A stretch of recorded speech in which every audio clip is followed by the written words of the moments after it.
Give it a second.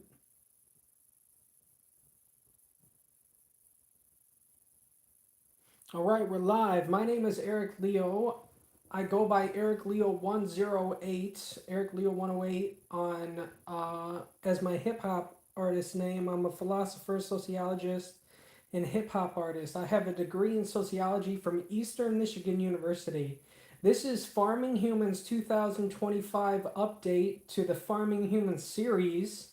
I said I would do semi-annually with new additions. Since last time, I never ended up going to graduate school. I couldn't find housing and I can't afford tuition, so I didn't go. I just want to point out that this is why I'm always online talking about or have made videos about how America is a piece of garbage and a terrible place to live. It's been 3 years and I still haven't found housing. Thanks for dismantling the housing department, Reagan. You're the reason I can't find a job. I can't tell you how disappointed I am in the system and how much my finances forced me to isolate, so I hate it here. I'm glad I didn't go to school either because Trump is coming after those with student debt. It all comes down to a privatized healthcare system, which is why I can't have a normal life. America is wasting the lives and genius of its people to make billionaires more digits of money that have little to no real world value. America is definitely wasting my life and my genius. I feel like I feel like there is no real sense of community here in America, while because everything costs money to participate or fully enjoy. The public morality is garbage. It's Christo-fascist and turning more Nazi ideologically by the day. The only place I can think of to go that doesn't cost money is the library. However, I did finally finish collecting the ideas, compiled and published my book, Farming Humans. This is the abridged version, the real one's a lot longer. Um, American Oligarchy and Profit Over People. Sorry, American Inequality and Profit Over People in the Age of Oligarchy, which you can find at farminghumans.com. The book covers a wide breadth of details to understand how socioeconomic systems work, why it works that way. The book covers a wide breadth of details to understand how the socioeconomic system works, why it works that way, and what you can do to fix it. These are the core bullet points and quotes from the book that elaborate on them. This is about 13 or 17 pages. I can't remember what one. And I'm just going to go through each one of the chapters and point out the main points. So, Chapter 1, Introduction. The core question: are humans being farmed? Corporations exploit people as if they were livestock through consumerism and labor. Quote, the truth is, corporations are farming you for money, consumerism, and labor. In other words, employment. 2, the illusion of freedom. Civil rights like speech exists, but economic freedom is stripped away by design. Quote, you may say, but I live in a free country. However, what you will come to see is what you think is freedom is just an illusion of choice, and you are relatively trapped by economic conditions. 3, corporate control, modern feudalism. Former rulers were kings and emperors, now corporations and oligarchs rule. Quote, civilization is like a farm in that it has domesticated humans. It used to be kings and emperors that ruled, but today corporations control civilizations around the world by controlling governments and changing laws in their favor. 4, the rise of fascist economics. The U.S. has shifted power from the people to corporations, enriching billionaires who buy elections and deregulate industries. Quote, it's business over people in the United States, and there is an unrelenting devilish drive for profits to enrich shareholders. 5, profit over people. Corporate farming strips away humanity just as factory farming dehumanizes animals. Quote, America takes out the human in humanity and replaces it with money, its profit over people. 6. Inequality crisis. In the 1970s, one minimum wage income could sustain a family, pay for college, and a house and a car with one minimum wage income. Today, it cannot cover a two-bedroom apartment anywhere in the United States. Quote, America is the wealthiest nation ever, but with a record inequality. The inequality gap is greater than during the French Revolution. Chapter 2, the Federal Reserve. 1. Money changers, ancient roots of financial control. Control of the money supply equals control of society, dating back to ancient markets and religious critiques. Quote, the control of currency itself, and those who wield this power historically are known as money changers. Quote, Jesus' act of defiance was direct condemnation of this economic manipulation with a shared space, with a sacred space. When Jesus threw the money changers out of the temple, that's why he threw the money changers out of the temple. I talk about it in the book in more detail. 2. Early U.S. central banks, Hamilton versus Jefferson. Hamilton published the first Hamilton pushed the first Bank of the U.S. in 1791. Jefferson and Madison opposed it. Quote, if the American people ever allow banks to control the issuance of their currency, their children will wake up homeless on the continent their fathers conquered. Thomas Jefferson. The second bank in 1816 also faced opposition, especially from Andrew Jackson, who called it a monster. 3. Birth of the Federal Reserve 1913. Secret 1910 Jekyll Island meetings laid the groundwork. Fed was created as a hybrid system, 12 private banks overseen by a federal board. Quote, I'm a most unhappy man. A great industrial nation is controlled by its system of credit in the hands of a few men. That's what Woodrow Wilson said after he signed the Fed into existence. Critics argued the Fed handled monetary control. Critics argue that the Fed handed monetary control to private interests or private elites. 4. Mechanisms of money creation.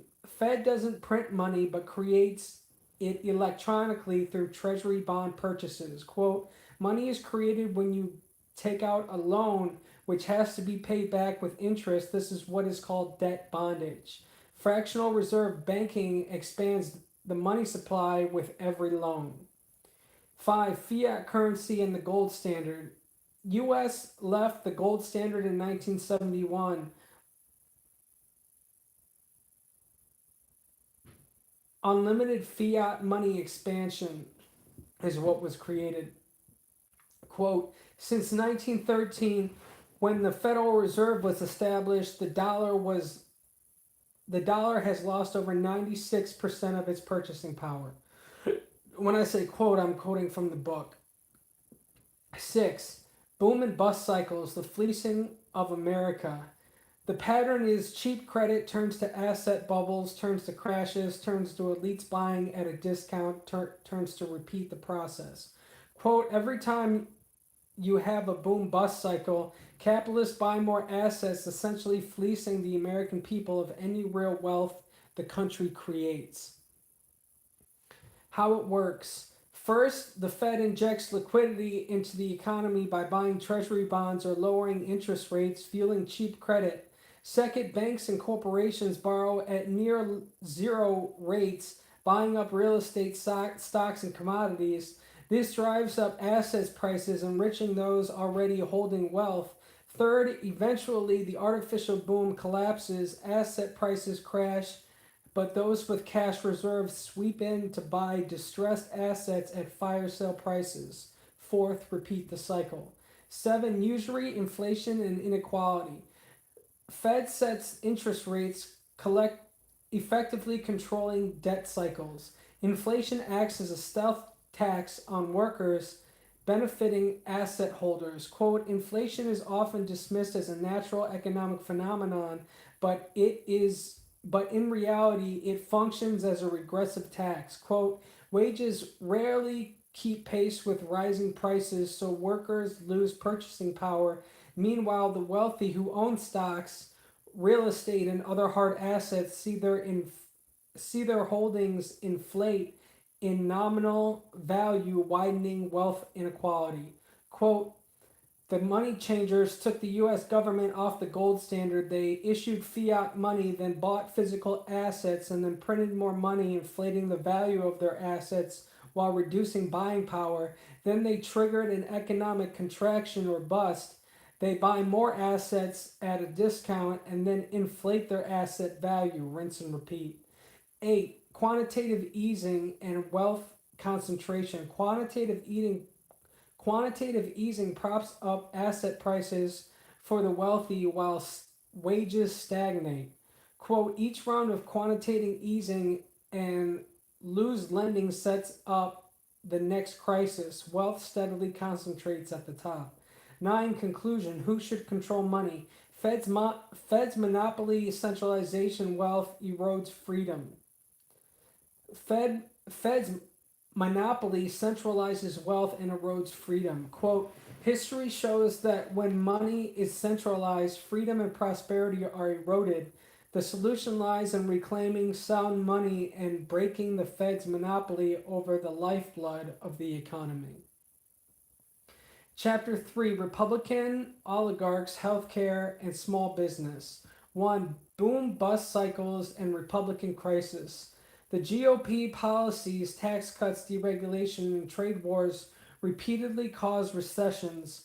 Democrats usually bring recovery. Quote, 10 out of the last 11 recessions began under Republican presidents, while Democratic administrations consistently produce stronger job growth, higher GDP expansion, and lower unemployment. Quote, this boom bust cycle serves a specific purpose. Economic crashes allow wealthy capitalists and financial institutions to buy up assets at fire sale prices. Okay, number 2, why the oligarchy is Republican.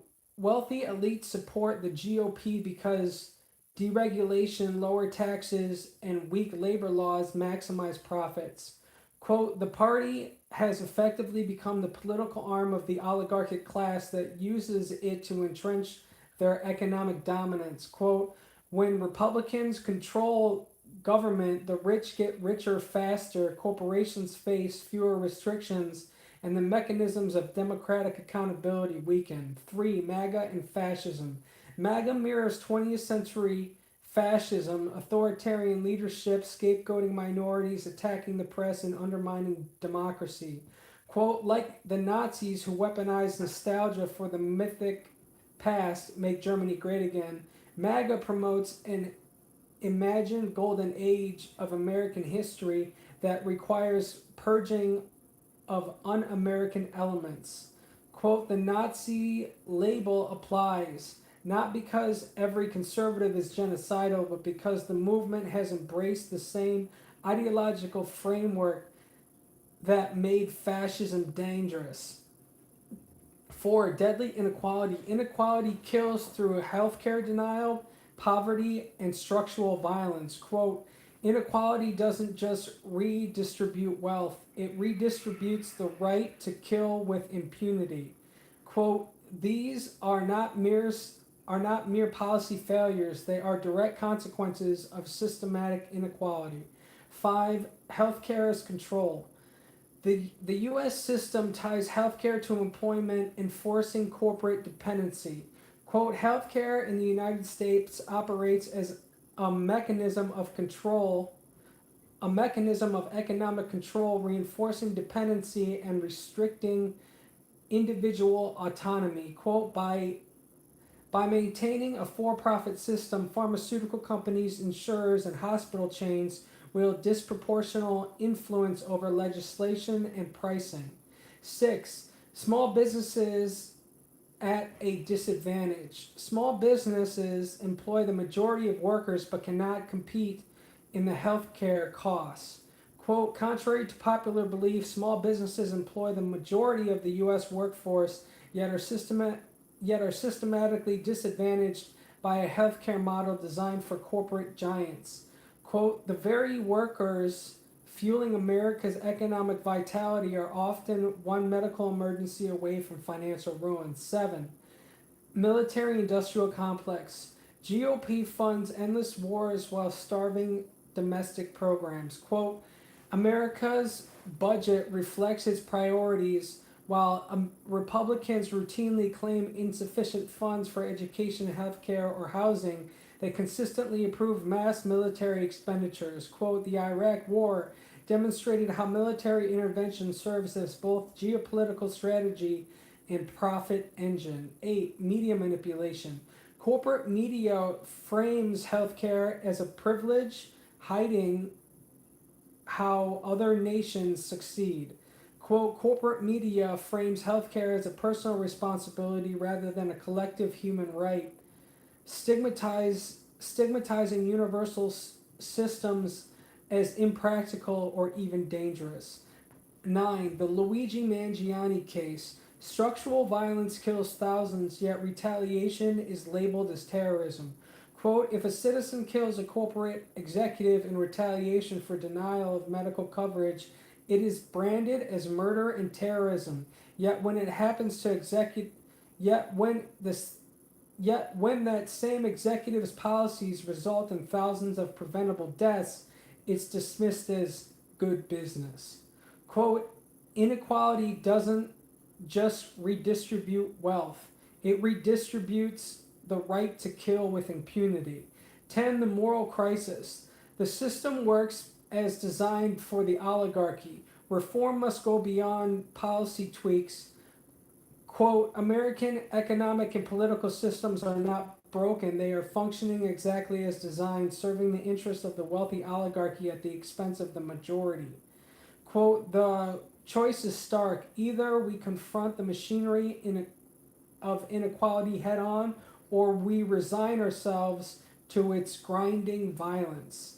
Chapter 4. Okay, Boomer. Housing and the economic model. 1. From homeowners to renters dystopia. Animal Farm reference. Quote, the pigs have rewritten the rules of prosperity while the horse, the boomer generation, insists the solution is simply to work harder. Minimum wage can't afford modest rent anywhere. Prices doubled in real terms since the 1970s. So the price of a house has doubled in real terms since the 1970s. Quote, what was once a nation of homeowners has delved into a renter's dystopia. Wall Street speculators treat shelter as a casino chip. Quote, this is not accidental inequality, but engineered dispossession, a wealth transfer executed through zoning laws, corporate consolidation, and policy choices. 2. Extraction machine growth versus ecology. Record profits with record homelessness, growth as ecological death warrant. Growth as an ecological death warrant. Growth for growth's sake is the ideology of a cancer cell, and that's our economic doctrine. Quote, it exposes the myth of boomer exceptionalism when untethered from democratic control. Capitalism inevitably consumes the very people it relies on to survive. 3. Structural drivers. Prices outrun inflation, investor ownership, 4.5 million home shortage, restrictive zoning laws. Quote, by 2024, home prices surged to 357,000 with mortgage rates near 6.45%, pushing average monthly payments to over $2,200. Quote, corporate landlords and Wall Street investors now own nearly 20% of single-family homes, plus a 4.5 million home shortage. And that's why we can't afford houses right now. Quote, today, a home costs 5.6 times annual income, with monthly payments consuming 42% of median income compared to 25% in the 1970s. The boomers had the easiest economic ride in history. Wealth capture and democratic erosion. Top 10% sees 90% of new wealth since 1989. Quote, since 1989, the top 10% have seized 90% of all new wealth, while the bottom 50% saw their net worth decline. 60% are living month to month. Profits surge while real wages fall. Quote, the 2020 to 2024 period saw corporate profits surge by 35% even as real wages declined.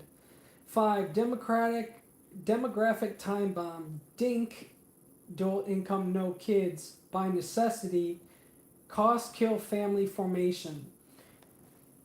So a lot of families are dinking, which means dual income, no kids, because the cost for forming a family is too great. Quote, the system's short-term greed has thus sabotaged its own long-term viability. Housing, wages, educational debt, pension gone, climate action delayed. Quote, boomers had the easiest economic ride in history, and instead of ensuring the same for their kids, they pulled the ladder up behind them. 6. Reassessing the greatest generation narrative. Intergenerational inequality and ecological damage is why they're not the greatest generation. Quote, boomers controlled 21% of national wealth at age 35, while millennials held just 3% at the same life stage. 7. Infinite growth on a finite planet. 2% growth dogma and planetary boundaries. Like our economic doctrine is 2% growth every year, that's exponential. We now face a paradox, and it's infinite expansion in a finite world. We now face the paradox: grow and accelerate ecological collapse, or stop growing and face financial collapse. Quote, our economic model doesn't just contribute to global warming, it requires it. 8. The death of the American dream. Financialization of housing, militarized budget priorities, and oligarchic capture. Quote, the American dream is dead because it was never meant to coexist with unchecked capitalism. Quote, the question is not whether this order will fall, but what will rise in its place. Whether the people will finally wake up to the theft and decide they've had enough. Chapter 5. Corporate rule, fascism, and MAGA. Number 1, Domhoff, corporate oligarchy. Corporate networks dominate policy via elites and public organizations and policy organizations. Quote, America functions as a corporate oligarchy where chief executives and their institutions and their institutional allies wield disproportionate influence.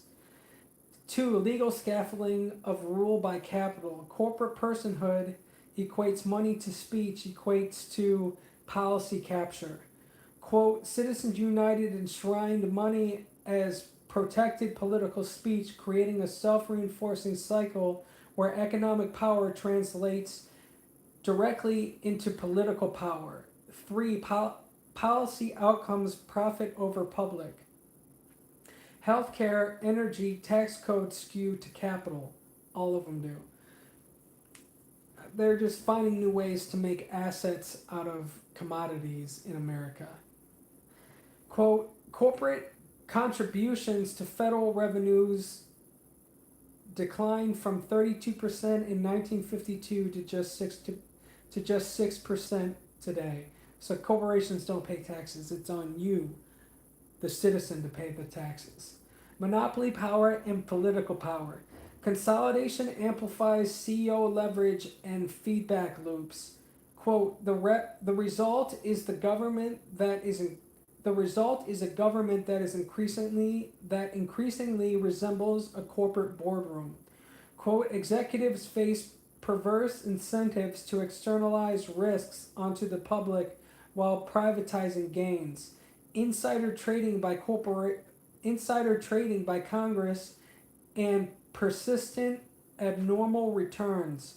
The Stock Act is not reinforced. Quote, public office has become a vehicle for private wealth accumulation rather than public service or civic service.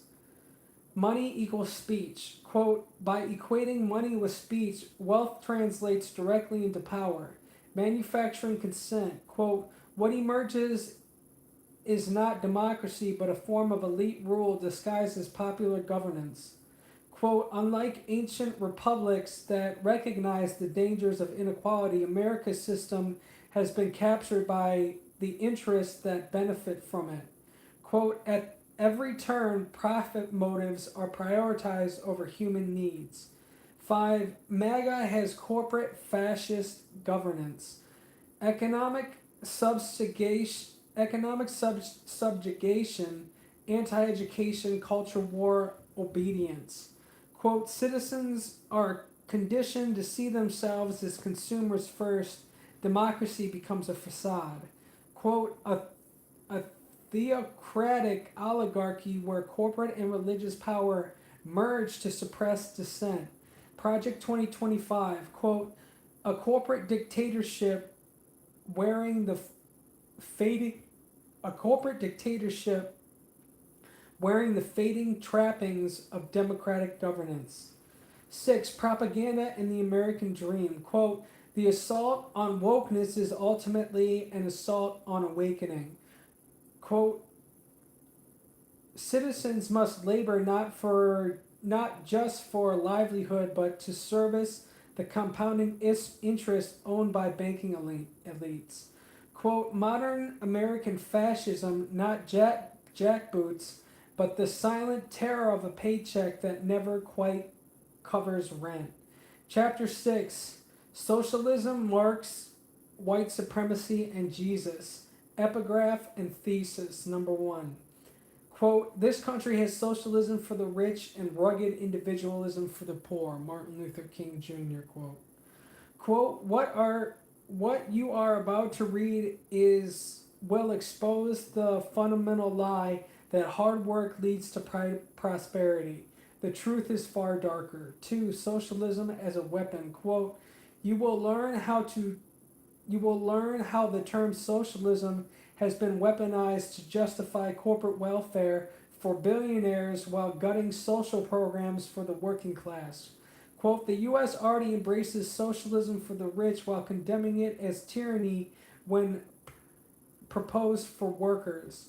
Quote, through decades of coordinated propaganda, they've successfully redefined socialism as nothing more than handouts to the poor, which is not what it means. Socialism is workers' rights over production. So when you ask workers if they think they should have a stake in the business and they say yes, they agree with socialism. That's what that means. 4. Capital over labor. Quote, labor alone rarely leads to prosperity. Real wealth comes from capital ownership and investment. Quote, this creates a self-reinforcing cycle where those with capital can compound advantages while workers remain trapped. 5. Lazy poor myth.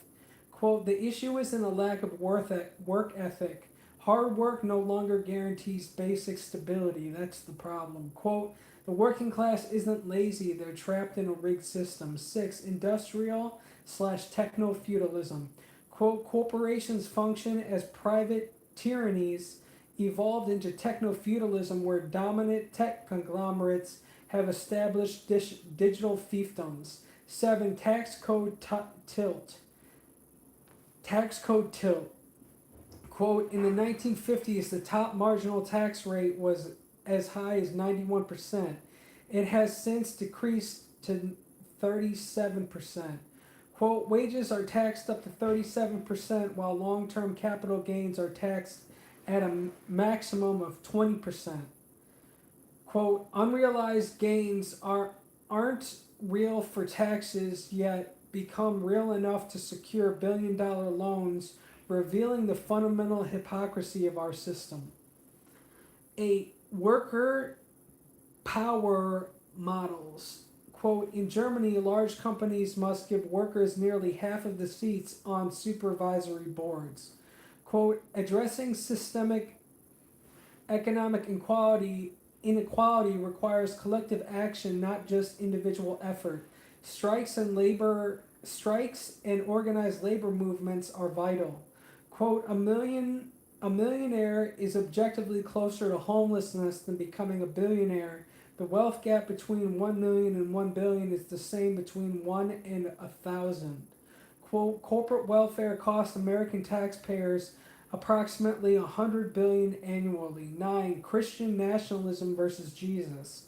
Quote, real Christians do not stand for the inequality, corporate rule, and mistreatment of workers discussed in this book. Quote, it's easier for a camel to go through the eye of a needle than for a rich man to enter the kingdom of heaven. That's my favorite quote. Yeah. Quote, the so-called free market is neither free nor fair. It is a rigged game where wealth begets power and power begets more wealth. Quote, the oligarchy fears nothing more than a wakened populace. It's time we gave them a reason to be afraid. So with this, like, America has a Christo-fascist morality, which is like fascist Christianity. They don't follow the teachings of Jesus. I'm saying real Christians, if they follow the teachings of Jesus, would not agree with the economic system as it is today. But they've twisted Jesus into Christo-fascism to give the allure or illusion of Christianity while maintaining their power through these derisive means. In chapter 7, I talk about solutions, history, nonviolence, and the 3.5%. I expose the lie that hard work leads to prosperity. I discuss mixed economies and the distinctions between capitalism, socialism, and communism. I delve into universal basic income, the Commonwealth, money as value, democratizing money, moral disgust in the system, and nonviolent resistance. And these are all quotes. What really makes a nation prosperous isn't private wealth accumulation, but the public services that benefit all citizens. The best form of government is probably a mix of capitalism, communism, and socialism. Capitalism, government, and workers' rights over production. Capitalist government and workers' rights over production is what I mean by that. Quote, countries like Sweden and Norway exemplify this model. America inverts logic. Instead of nurturing talent, we extract labor. The concept of the Commonwealth has been systematically erased.